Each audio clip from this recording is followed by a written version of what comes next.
Hello everybody, welcome and thank you for your interest in our Sidem Steering and Suspension products. My name is Harold. I have more than 15 years of experience as a mechanic. Today, I will show you how to detect wear on steering and suspension parts in a timely fashion and how to replace those worn parts.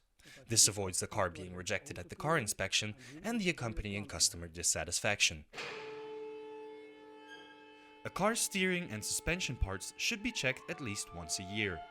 How do you know if the tie rod ends or axial joints need to be replaced? While driving, you will notice the car deviating from a straight line or that there are vibrations on the steering wheel.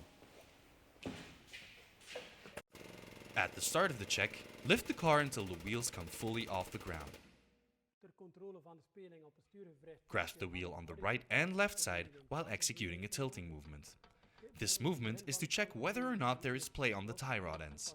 In case of play, the suspension parts and steering of the car do not react accurately while driving, which can be risky if bumps or potholes are to be found on the road surface because it reduces the control over the car.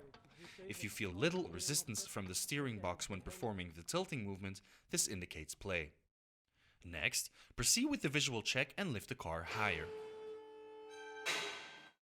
First, check the condition of the dust cover of the tie rod ends. If the rubber material of the dust cover shows wear or cracks, the part needs to be replaced. You can grasp the part and try to move it up and down. If the housing moves up while there is no movement in the pin stuck in the wheel bearing housing, this indicates play. If there is no play on the tie rod end, you should check whether this is also the case for the axial joint. To do this, move the tie rod end the same way you did before.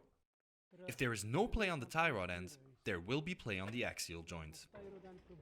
Finally, you can also check the steering rack gaiter. Check its condition and check if there are any cracks or grease loss. The steering rack gaiter must be in good condition to protect the axial joint. Here you can see some additional examples of parts that need to be replaced. In the event of such findings, remember to replace the parts on time and on both sides of the car. This way you avoid the car becoming unsafe and not passing a car inspection.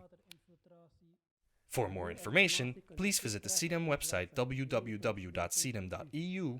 Thank you for watching and see you next time.